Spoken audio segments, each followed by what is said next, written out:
इंसान दुनिया में आता है, शऊर की आँख खोलता है। अल्लाह तबारक व तआला ने इसके साथ रूहानी अक़दार भी रखी होती हैं और इसके नफ्स में ख्वाहिशात भी रखी होती हैं। हुक्म इसे ये दिया गया है कि ये अपनी नफसानी ख्वाहिशात को थोड़ा सा कंट्रोल करे। जो आदमी बिल्कुल ये समझे कि मैंने अपनी हर ख्वाहिश को पूरा करना है, किसी चीज़ का लिहाज नहीं करना, तो कुरान मजीद ने ऐसे लोगों के बारे में कहा कि उलाइका कल अनआम बल हुम अदल। फरमाया ये जानवर हैं, बल्कि जानवरों से भी आगे चले गए। जो थोड़ा सा अपने आप को, अपनी कुछ ख्वाहिशात को कंट्रोल करे, कहीं किसी जगह उसे झुक जाना भी आए, कहीं किसी जगह उसे माफ़ करना भी आए, तो उसने इंसानियत की अक़दार को समझ लिया है। उसके अंदर कुछ न कुछ अखलाकी कदरें मौजूद हैं। हमारे जितने भी झगड़े हैं दुनिया में, अब ये हमारे झगड़े अल्लाह रसूल के लिए तो नहीं रह गए, जिनके बारे में बार बार कुरान पाक ने हमें कहा था उनसे दोस्ती ना करना, मोहब्बत के पैगाम ना भेजना, उनकी तो तारीफ़ें सुबह शाम होती हैं। हमारा आम तबका भी और हुक्मरान तबका भी मिसाल ही जब देता है वो कुफ्र की, मुशरिकी, यहूदी ईसाई की मिसाल देता है। और मैं कई दफ़ा दोस्तों से कहा करता हूँ अज़राए मोहब्बत, मैं कहता हूँ साई माड़ा हो ना, बेचारा कोई मज़दूरी करता हो। आपकी तवज्जो है मेरी बात पर दोस्तों की? अल्लाह आपको महंगे महंगे मोबाइल दे, वैसे कभी कभी जेब में भी रखना चाहिए। मतलब जिसने बनाया था उसने क्या कहा था कि हर वक्त हाथ में पकड़े रखना, कभी कभी सही चलें। जो बना रहे हैं उनको मैं मना नहीं करता, वो बनाएं, किसी चीज़ को अगर महफूज करना चाह रहे हैं, लेकिन बाकी लोग तो मेरी बात पर तवज्जो करें ना। वो मैसेजेस का जवाब ज़रा 20 मिनट के बाद दे लीजिएगा। और भी गम हैं ज़माने में मोहब्बत के सिवा, और भी कुछ चीज़ें काबिल, चूँकि अपनी बात नहीं ना कर रहा, अल्लाह रसूल की कर रहा हूँ, तो आप थोड़ी देर मुझे मौका दें ताकि 2-4 बातें आपसे अर्ज़ कर लूँ। तो ईसाई माड़ा हो ना, गरीब आदमी हो बेचारा, तो उसके बारे में लोग मसला पूछ लेते हैं, कहते हैं पीर साहब दसो सानिया ना रोटी खानी जायज़ है। तो मैंने कहा अगर मुशरक के नजस होने की बात करते हो तो इहदे नाल भी नजायज़ है, तो अमरीका दा सदर होवे तो तां भी नजायज़ है। अब ये क्या बात हुई कि जब कोई बहुत बड़ा आदमी आके बैठ जाए और सारी उसके सामने काबीना बैठी हो तो फिर कोई शरी मसला पूछे ही ना। और अगर कोई गरीब आदमी सामने आ जाए, मुशरक नजस है तो वो हर एक ही नजस है। तो जिनके बारे में तो रवैये में सख्ती रखने का कहा गया था, वहाँ तो हमने बना ली नरमी। और जहाँ हमें कहा गया था ना दरगुजर कर देना, रुहमाउ बैनहुम, माफ़ करना, ज़ात को बुत ना बनाना, अपने नफ्स की ख्वाहिश को आगे ना रखना, वहाँ हमने ज़िंदगी मुश्किल कर ली है। छोटा ख़ानदान हो, बड़ा ख़ानदान हो, गरीब ख़ानदान हो, अमीर ख़ानदान हो, आप किसी ख़ानदान की पूरी लड़ाइयाँ सारी नचोड़ें तो उसके अंदर से सिर्फ एक बात टपकेगी कि मैनू इन्हें पूछया नहीं, मुझे इन्होंने बड़ा नहीं माना। ज़्यादा से ज़्यादा ज़ात का रट्टा, इससे ज़्यादा कुछ भी नहीं। सारे दोस्तों की, गहरे दोस्तों की जब रकाबतें होती हैं तो आप सारा निचोड़ लें उसको, तो बीच में सिर्फ इतना निकलेगा कि फ़लाँ मकाम पे फ़लाँ को प्रोटोकॉल नहीं दे सके। जो प्रोटोकॉल मांगते हैं वो अपने नहीं होते, जो प्रोटोकॉल मांगते हैं उनके रिश्ते मुखलिसाना नहीं होते। मेरे रब ने कुरान मजीद में अपने बंदों की शान बयान की, फरमाया वो पता है ज़िंदगी कैसे गुजारते हैं, व इबादुर्रहमानिल्लज़ीना यमशूना अलल अर्दि हौना। फरमाया रहमान के बंदे ज़मीन पर आजिज़ी के साथ चलते हैं। उनका लहजा नहीं प्रोटोकॉल वाला, अंदाज नहीं उनका हटो बचो वाला, झुके झुके चलते हैं।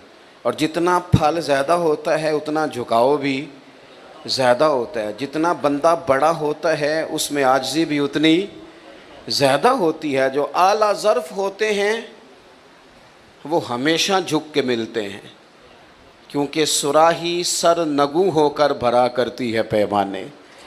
जो बंदा जितना बड़ा होता है उसका झुकाव उतना ज़्यादा होता है।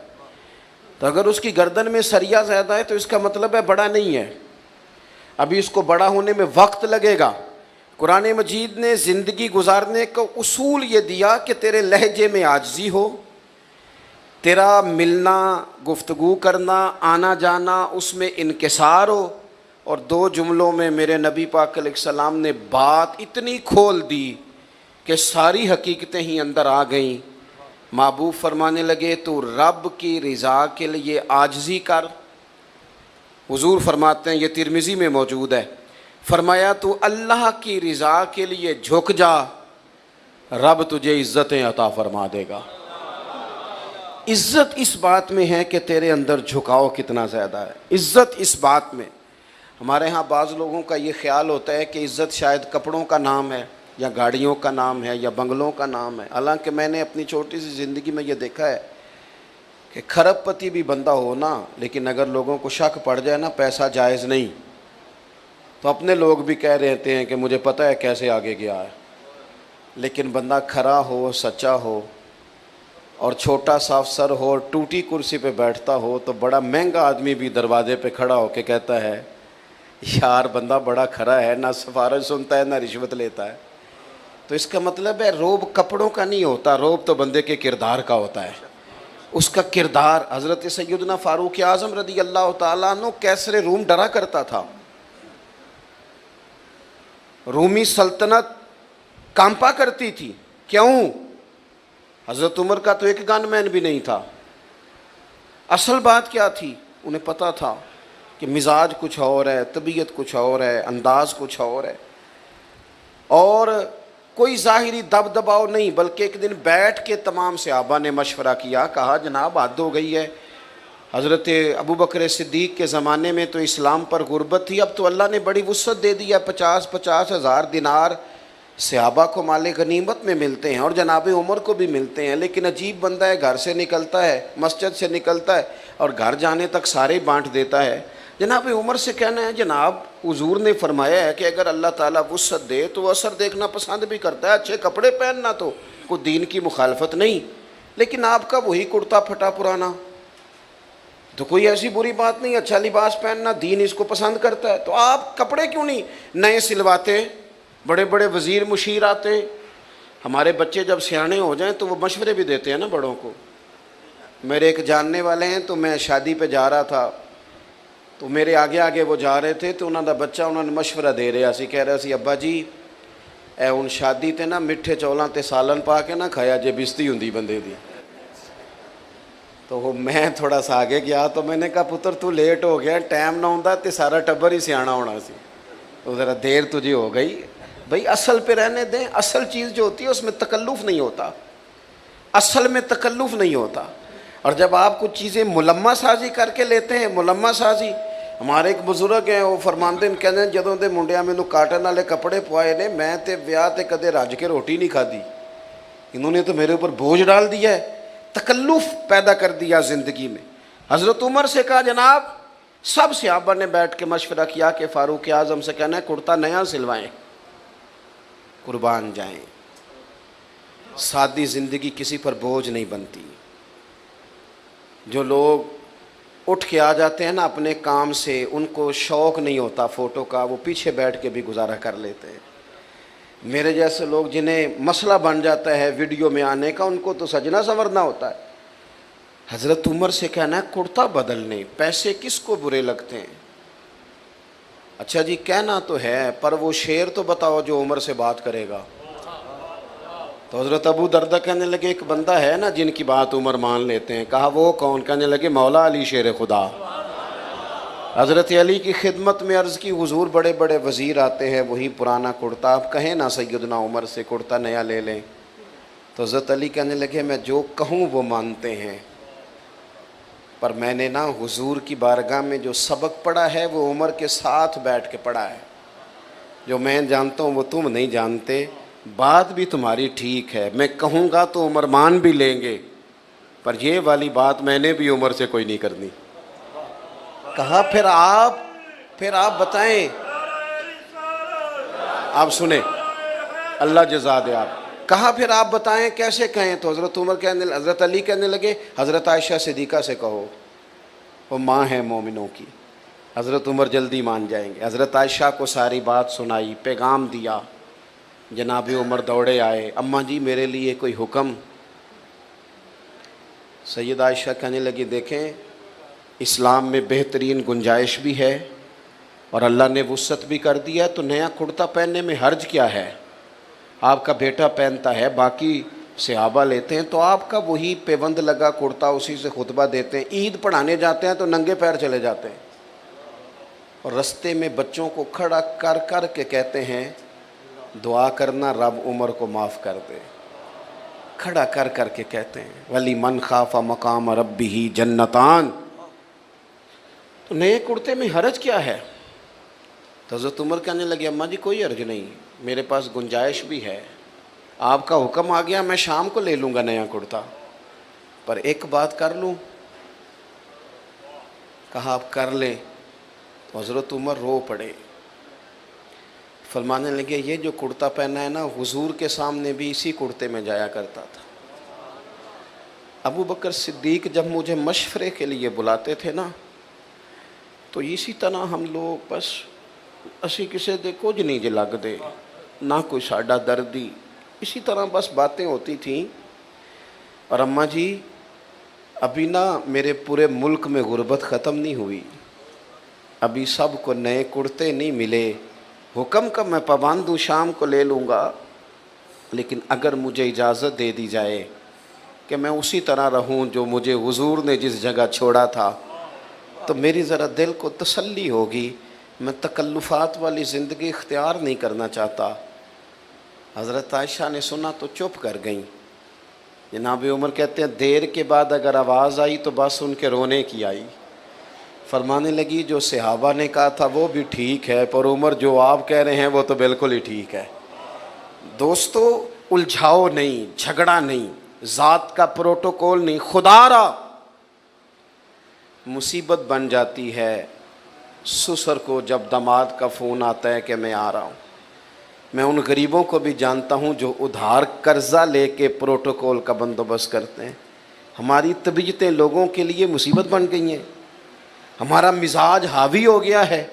हम तो यहाँ थोड़े दिन कुन फिर दुनिया का अन्ना का गरीब न वाबिरुन सबील। हुजूर ने फरमाया था मुसाफिरों की तरह रहना, राहगीरों की तरह दुनिया में वक्त गुजारना। कभी देखा है आपने एयरपोर्ट पे आप सबसे पहले भी बोर्डिंग करा के चले जाएं वेटिंग रूम में, और सबसे पहले भी बैग आप रख दें, लेकिन अगर कोई बंदा आ जाए ना अपनी आपकी जगह पे बैठ जाए तो आप झगड़ा नहीं करते? क्यों? आपको पता है मैं मुसाफिर हूँ, फ़्लाइट आई और मैं गया। कभी देखा है रेलवे स्टेशन पे लोग कहते हैं ये जगह मैंने ख़रीदनी है, यहाँ रोज़ खड़े होना पड़ता है? पता है मैं मुसाफिर हूँ, ट्रेन आई और मैं। बस स्टॉप पे लोग ज़मीनें नहीं खरीदते, झगड़े नहीं बनाते, क्योंकि उन्हें पता है कि गाड़ी आई और मैं। और दरवेश ने कहा था जितन जितन ते हर कोई खेडे, ओए कदे हारन भी खेड फकीरा, जितन दा मुल कौडी पैंदा ही हारन दा मुल हीरा। कभी बंदा हारना भी सीख जाए, 2 कदम पीछे भी हटे, कभी वो कहे मैं कोई नहीं बाकी सारे हैं, ये वाली भी तो कभी ज़िंदगी होनी चाहिए। फरमाया रहमान के बंदे आजी से चलते हैं, वाइजा खातबाहुमुल जाहिलून कालू सलामा। और अगर कोई उनसे उलझना चाहे, बहस करना चाहे, लड़ाई करना चाहे, तो रब के बंदों की शान ये है कि वाइजा खातबाहुमुल जाहिलून कालू सलामा।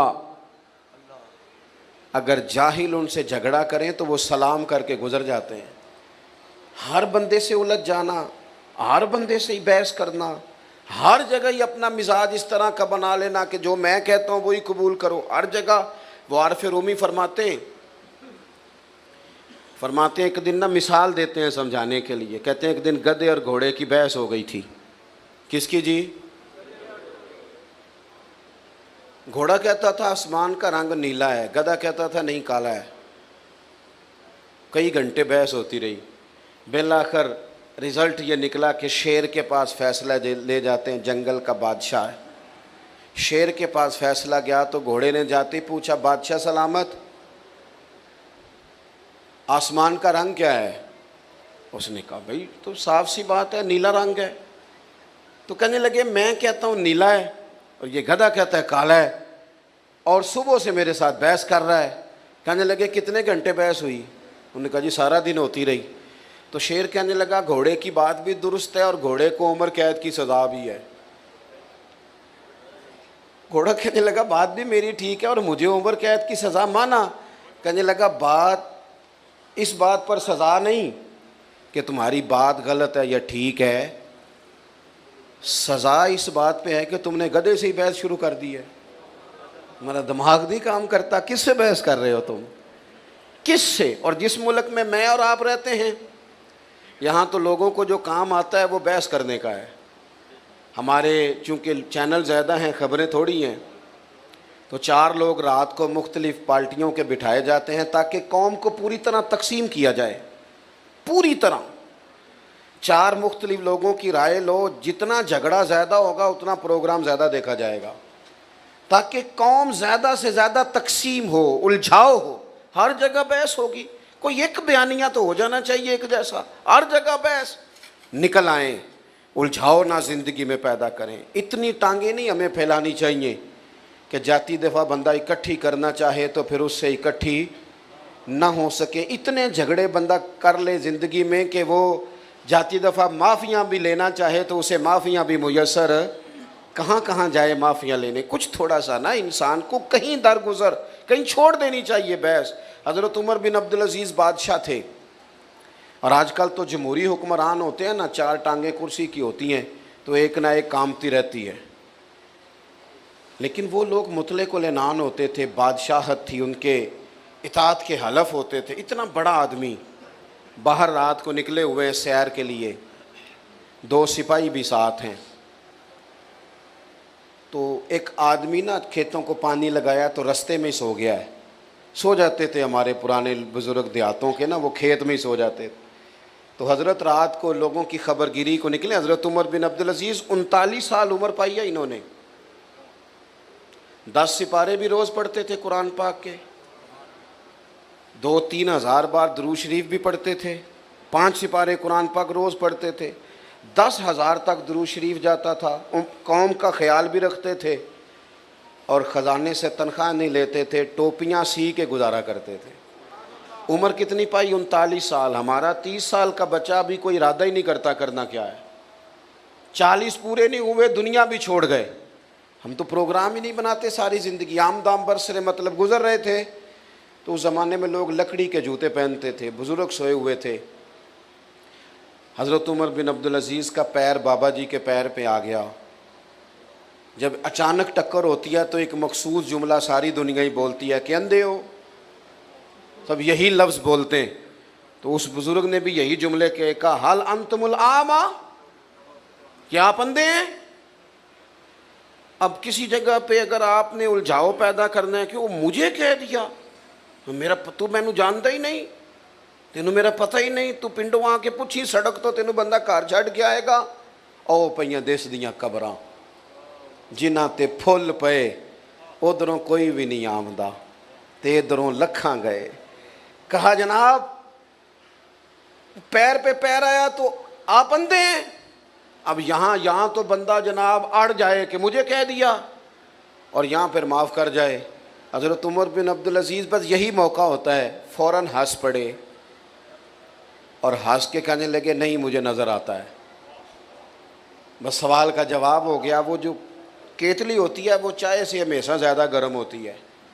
वो जो 7 गनमैन थे ना, उन्होंने तलवारें निकाल ली। और तुम्हें क्या हुआ? कहने लगे इसने गुस्ताखी की है, गर्दन उड़ाएंगे। अब फरमाने लगे बाबे ने तो कोई गुस्ताखी नहीं कहा, हुजूर आपको अंधा कहा है। इसलिए शेख सादी फरमाया करते थे, लकड़ी को घिन खा जाती है और बड़े लोगों को खुशामद खा जाती है।